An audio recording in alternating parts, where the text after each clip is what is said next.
Okay, you were going to tell me a sort of a typical work week, the 7 days. Okay, a template. There would be exceptions to this, but let's say we started on a Monday. Now, there'd been 2 months prior when the script had been developed, from a story springboard to a story to an outline, first draft script, second draft script, and then usually, not always, but almost always, it then went to me or Chris Beaumont, the producer, for a rewrite to get it into sync with what we knew we had to do. The script would come out on a Monday, let's say. The script would detail, obviously, the stuff any script does, what happens, what they say, where they go. We would also describe, in general, the kind of dance number that Leroy would now be involved with. It would be a such and such number to indicate so-and-so to the other character, whatever it may be. Followed maybe 8 pages, 10 pages later by the ballad that Coco would sing, or that Lee Carreri would write, or combinations thereof, and what that lyric would reflect or express. Then, as the story went on, usually ending in some kind of large production number, whether it was on stage at the school or in some spontaneous, exuberant outbreak somewhere else. Everyone would get the script, director, Debbie, cameraman, so forth and so on. The next day, Debbie would talk about the dance number and what it would involve and how it would go together, and we could do this and that and the other thing. I would generally tend to stay out of the way from Debbie at that point. And she was creating the choreography? Yeah, she was the choreographer, period out. She had an assistant, but she was the choreographer. We would have gotten in touch with 5 or 6 composers with whom we had agreements to come up with songs, original songs. Debbie would have her dancers in rehearsal by Wednesday. We're talking about a 7-day schedule. And she would have laid out what she anticipated for the, usually the production number was obviously the first concern. Now bear in mind, at the same time, they're also shooting the present episode.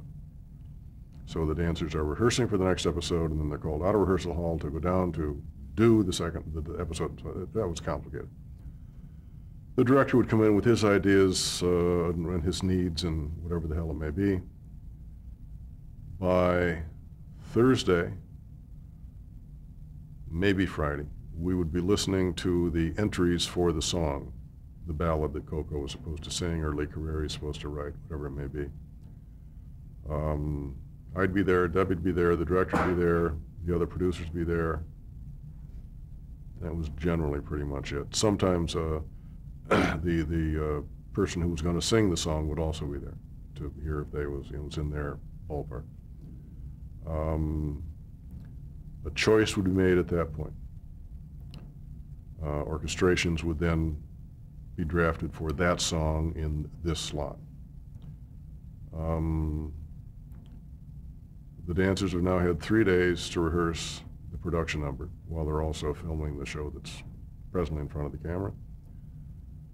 The singer would have over the weekend to lay down her tracks or his tracks for the song. Monday, which would be day 6 of this prep, we would have a table reading at lunchtime of the script with all the actors there who were available, and usually that was everybody, but sometimes someone's out of town or something like that. Final day of wardrobe and rehearsal for the dancers for the big production number. And then we'd fine-tune on Tuesday, the 7th day. The first day of production in that episode would almost never involve anything musical. So they gave the dancers yet another day to rehearse, gave the composers and orchestration people yet another day to do the orchestrations, and everyone another day to get that part down. So the first couple of days were always scenes of physical standard nature, 2 people talking, 9 people walking down the hall, whatever the hell it may be. At the same time, with that extra day is when we start the prep then for the next episode, hopefully coming out with a script. Now that was not always true. They always didn't get 7 days prep. There were times when I just couldn't get the script out on time when they were doing it in 5 days prep. So it was, you know, like the old carnival act you've seen with the guy spinning plates on top of a bunch of sticks. And it never stopped. It was never dull. It was often exhausting, especially for Debbie and the dancers. It was just a monster to pull off. But selfish as it sounds, they were young, and they could work hard, you know, and they wanted to, and usually it worked out very well. What was the budget like? Did you have enough to cover a long? Well, we had a great gift given to us in that the guy who designed the set, Ira Bear, we never were off the lot. It was unheard of for us to be off the lot because he had designed a school set of 3 or 4 classrooms, a very, very large lobby, a very, very long hallway, a large rehearsal hall, a theater with a stage, steps leading to a long stairway leading to a second floor. We could stay in that one soundstage for 6 out of 7 days and never feel claustrophobic, and the audience would not feel claustrophobic. We were trapped in this because there was just so much variety and we could add so much movement. We'd occasionally go out to shoot some street scenes, but that was, we could and did a lot of times. All 7 days we were there. Did you do on-location work as well? A little bit. We went back to New York because there was times, you know, when you want Times Square, you want the Plaza, you want whatever, just to see it in terms of texture and whatnot. We shot in the Village, we shot in the East Side, we shot in Times Square, we shot around the Plaza, shot around the Empire State Building. We were only back there for maybe 4 days at a time. I mean, but they were very busy days. Did you do it throughout the run, or maybe toward the beginning? We did it first 2 years. Third year, I'm not sure if they did it or not, and then they tried to go back and do it the 4th and 5th year. I wasn't there the 4th and 5th year, so I'm not sure about. And the dance numbers, are there any that come to mind where you were just amazed at how the work that was involved? Oh yeah, they did one that was a tab version of Othello. Title of the song was Desdemona, and it was Gene Anthony Ray playing Othello and Laurie Singer playing Desdemona, and it was a tab version of the entire play, and it was it just cooked. It just went, you know, and to put that together with the costumes and the whole deal, and put that together in, I don't know, 3.5 days or something like that was amazing. We did one number that was, I was very big on trying to stay away from show business endings, you know, where the kid comes in at the last minute and you're stranded. So we had a thing where, without getting into the intricacies of the plot, Leroy, the Gene Anthony Ray character, had missed a couple of rehearsals, which Gene would often do. He had his own life that had a number of levels to it, not all positive. He had a drug problem. I'm not going to play games. And the point of the story was that he showed up ready to cook on the night of the performance, and the Debbie Allen character said, "No, you're gone. You're not in this number. You've walked your way out of this number." This guy, Michael DiLorenzo, another one of our dancers who went on to have his own series later on, he's doing the number, period, out. That's all there is to it. And the number, and he bitched a little bit, and he went stalking out, and the number starts off, and Michael DiLorenzo's doing a great job, and it's cooking, it's good. And we've seen parts of this number in rehearsal, so we're sort of seeing it now in full flower. And you cut to the wings, and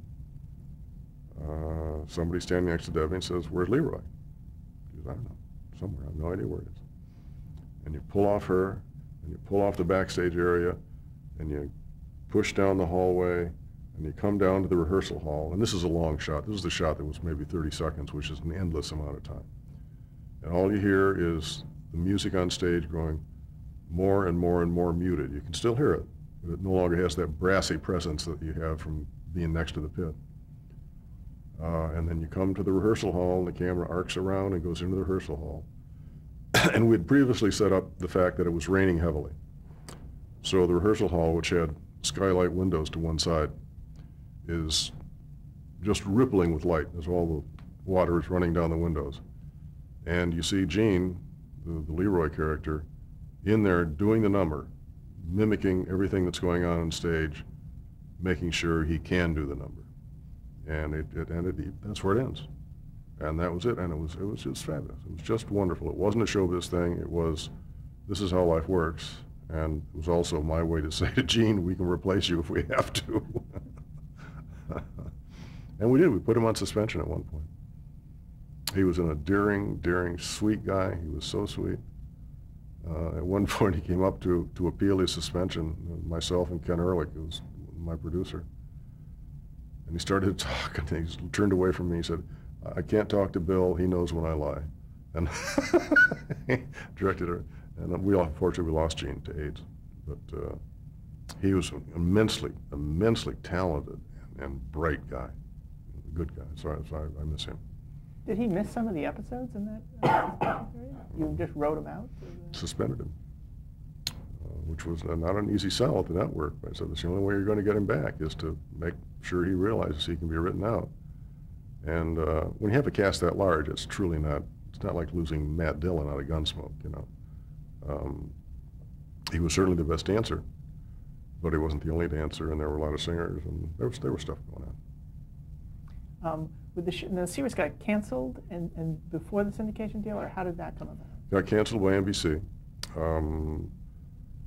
The guy at MGM, who was head of MGM at television at the time, his name now just escapes me. I can picture him, I can't remember his name.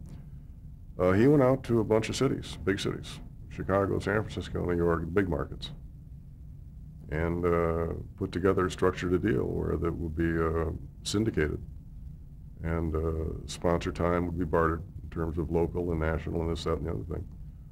And when he came back, we had the third season, which was, it went together well. We did some good shows in the third season.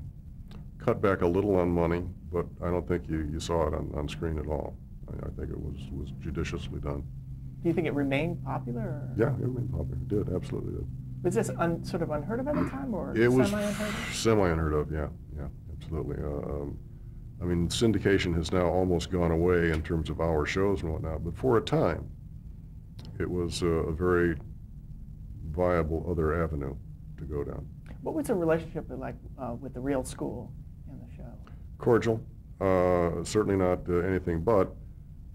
We weren't doing a documentary. We couldn't do everything that they did in terms of kids and stuff like that, because we were doing a television show. I mean, Erica Gimple, who played Coco, sweet kid, very talented, smile that'll break your heart, was also very idealistic, which I applaud, which also led her into being very unrealistic. And so she'd be looking, well, you know, the school, back at the school, we did so-and-so and so-and-so. And I'd say, I don't have that set. I don't have that flock. I can't afford to do that. It sounds great. And I would send my kid there in a heartbeat. But we can't do it. And I know she felt, if I just tried a little harder, I could have done it. Somehow, at one point she came in and said, have you ever seen what it says over the MGM logo? I said, what? And she said, it says, Art Gracia Artis, art for art's sake. And I said, that's a motto. Do you know the difference between a motto and an oath? And we agreed to disagree. I like her a lot, and she was a sweet girl. Still is, I'm sure. When the show was first on, this was the beginning of the MTV era, was there a powerful influence of MTV on Fame? If there was, and I'm sure there was, I fought it. Because I'm not an MTV guy. I mean, at third year, I brought in a classical singer, a soprano. I thought, you want to talk about an idea that did not fly. And she was a good singer and a pretty good actress and had a kind of very sweet appeal to her. But the Risa Stevens days are gone. We're a little short on time, but I want to mention a couple of more things. Janet Jackson joined the cast. I wasn't there. Oh, yeah. I wasn't there. I was. Oh, you had. I was on the set. I mean, I wasn't part of the show. I'd stop down to visit to say hello to Debbie or say hello to Bob Scheer, who's one of the directors, or other people I knew in the show, Carol Mayo Jenkins, but I was not part of that decision, and I think I met her once on the set. You're rocking in the chair a little bit. Oh, I'm sorry. There were a lot of cast changes, though. Were there people who left the show that it was really hard to fill their shoes? Sure. I mean, Erica left. She just didn't want to do the show anymore. She wasn't, and she was a very, I don't think we did replace her, or they did. I mean, I was involved a little bit with that. She was a unique presence, and so I think that was difficult.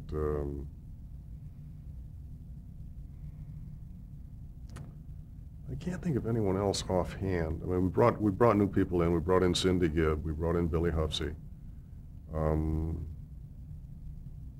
And that was just to kind of bring a little bit of fresh air into the look of the cast was all.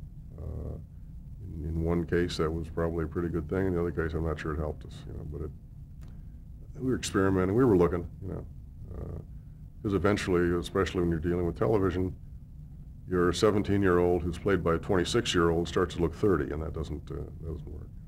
Were there fan favorites among the episodes? Did you get letters about storylines?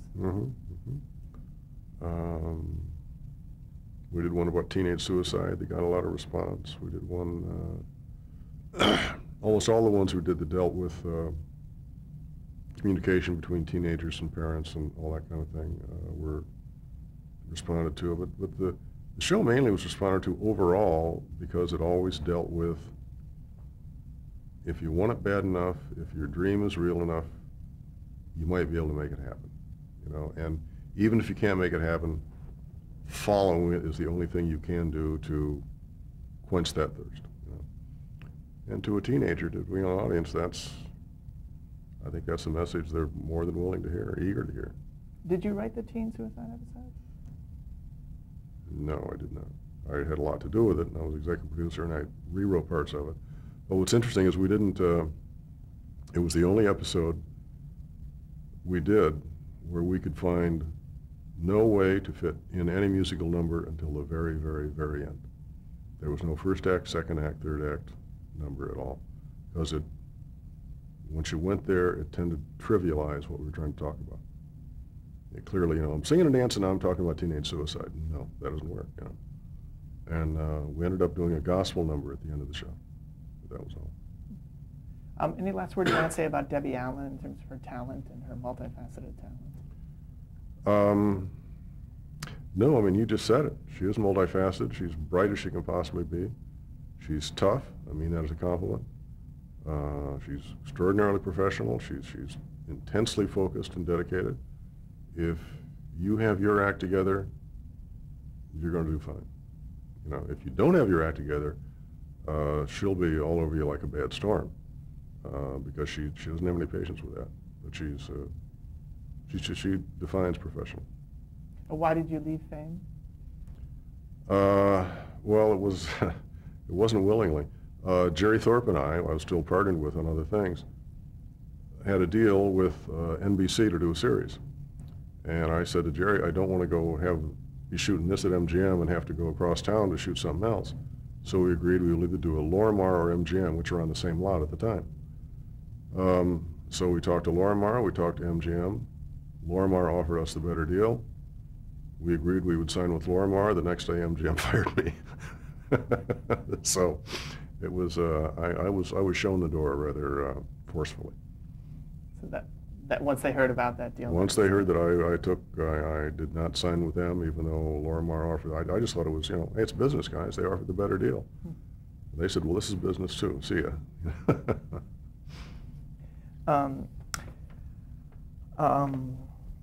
The next thing I wanted to ask you about was the magical world of Disney. What was your involvement with that? How did that get off the ground? I was at MGM. Disney was trying to increase their profile, especially in our television, HOUR. I'd done a lot of hours. I'd worked with Eisner before, and he made the proverbial offer I couldn't refuse. In retrospect, I should have.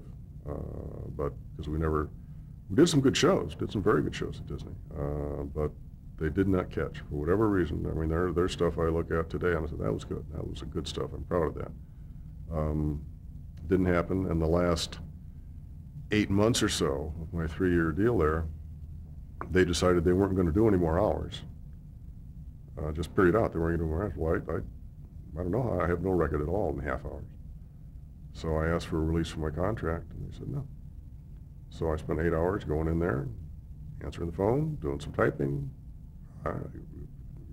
clipping coupons. It was awful. I hated it. And it's also it's probably the largest corporation I ever worked for. And I'm not good at the corporate presence. They do good stuff. I've seen Disney films I absolutely love. So it's not but I did not fit well there. Okay, I have some summing up questions. The first thing is we've obviously skipped over a lot of the things that you've been involved in. Is there something you would like to mention that I haven't asked you about among the many, many shows that you've I don't think so. Okay. No. I have no pets out there. Okay. What in your career is your most proudest achievement? The best thing I ever wrote was something I wrote at Disney. It was a 2-hour pilot for NBC. Brandon Tartikoff came to me and said, in essence, what would you like to do? What would you like to do? I'll give you 2 hours. What would you like to do? I wrote a 2-hour pilot called Appearances. And the premise of Appearances was very much autobiographical in that it was set in Toledo, Ohio, it was set at a building supply company, blah, blah, blah, blah, blah. But what it was about was that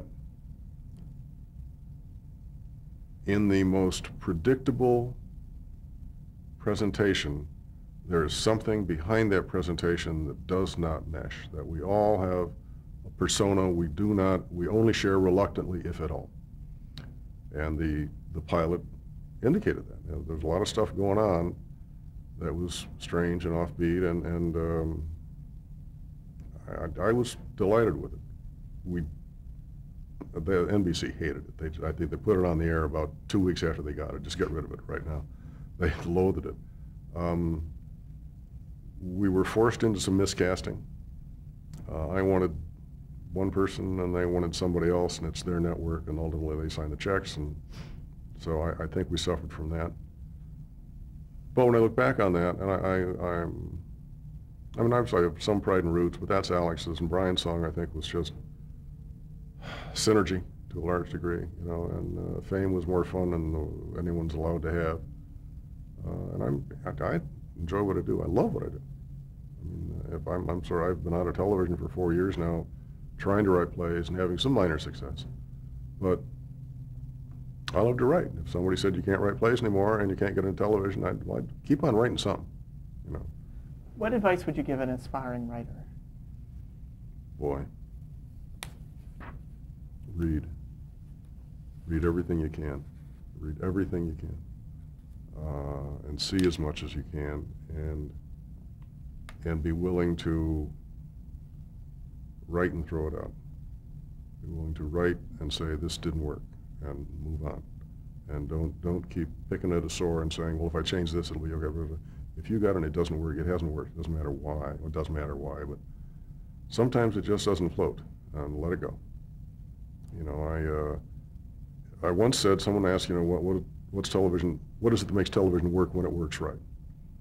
And I answered the question, and then I thought about what I said, and I said, that's really right. I really believe that. And I hate to quote myself, but what I said was, if we tell the truth in an interesting way, we have accomplished what we need to accomplish. It's not enough just to tell the truth. Then you're doing the History Channel. And there's something to be said for that, but it may not always be compelling. And it's not enough just to be interesting, because then you're doing Paris Hilton and her elephant. It'll be interesting, but it's cotton candy. But if you can tell the truth in an interesting way, then you accomplish something. What makes for a great television episode? I don't think you can make a great television episode if at the end you don't need to give the audience a happy ending. You do have to acknowledge the existence of hope. If you end an episode with utter blackness and no light of any kind, I don't care what's gone before, that will not be as satisfying. You can get to a dark ending. You can get to an unhappy result if at the end there is Tom Joad saying, and when that cop starts beating up that guy, I'll be there. There is that speech, that attitude. I don't know if you ever saw a film called Paths of Glory with Kirk Douglas. Okay, it's as sad an ending as you can have in a motion picture. 3 men slaughtered by their compatriots for something they did not do, and that everyone knew they did not do. They were unjustly murdered. They were murdered. You leave that picture on an upbeat note. Not happy, but that we are not monsters. There is hope for us all. And if you end it with hope, you have a shot. And what makes for a great pilot? Well, it was once pointed out to me, and it's something I did unconsciously if I did it, that a lot of the pilots I did had a wedding, a birth, and a funeral in them. Not necessarily in that order, but had great life events taking place. And there were some exceptions to that, but there were a couple that had all 3 elements and played very well and kept an audience without being sinfully manipulative along the way. And the last question which we ask all of our interviewees is, how would you like to be remembered? I've had 3 holes in one. I'd like to be remembered as the guy who had 4. I'm not profound. Okay, good enough. Okay. For the Archive of American Television, thank you for sitting down with us. My pleasure. My pleasure. Thank you. Okay. Well, that was terrific. Thank you so much.